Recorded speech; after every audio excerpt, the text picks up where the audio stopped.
Hello friend, कैसे हैं आप लोग। हम निकी पाठक आप सभी का स्वागत कर रहे हैं अपने फिर से किचन में। तो आज हम बनाने जा रहे हैं स्प्रिंग रोल, जिसे बनाने के लिए ये हम मशीन चाहिए होता है और हमने मशीन मंगा लिया था ऑनलाइन।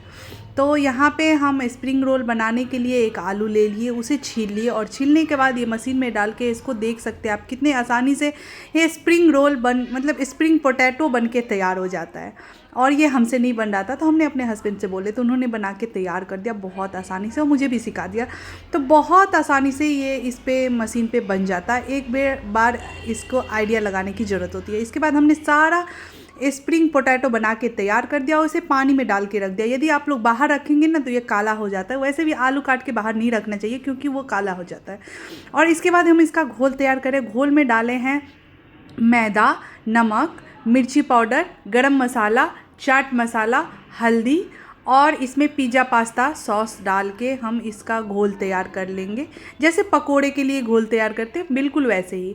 इधर जब तक हमारा घोल तैयार हो रहा है तब तक हमने इस पे गैस पे चढ़ा दिया है कढ़ाई, उसमें तेल डाल के। तो तेल थोड़ा ज़्यादा रखना होता है क्योंकि इसमें इसको फ्राई करना है, डीप फ्राई करना है, तो इसलिए। तो जब तक हमारा तेल गर्म हो रहा है, हाई फ्लेम पे गर्म करना होता है तेल को।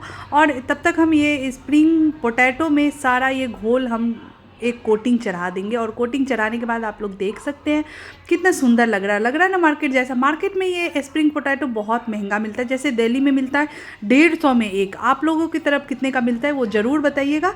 और इसके बाद हम इसे फ्राई होने के लिए कढ़ाई में डाल दिए और आप लोग देख सकते हैं कितने आसानी से ये फ्राई हो रहा है।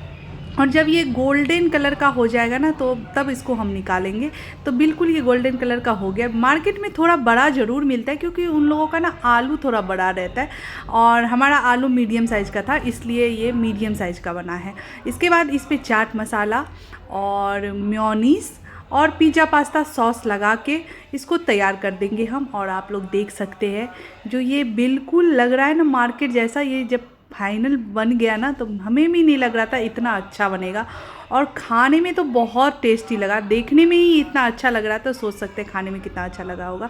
यहाँ पे बन गया। और जब खुद से कुछ बनाओ ना तो बहुत खुशी होती है। और वैसे भी बच्चे सबका बहुत छुट्टी चल रहा है तो हमने सारे अपने बच्चे को दिया खाने को। बच्चे को तो बहुत पसंद आया। आप लोगों को कैसा लगा ये वीडियो ज़रूर बताइएगा।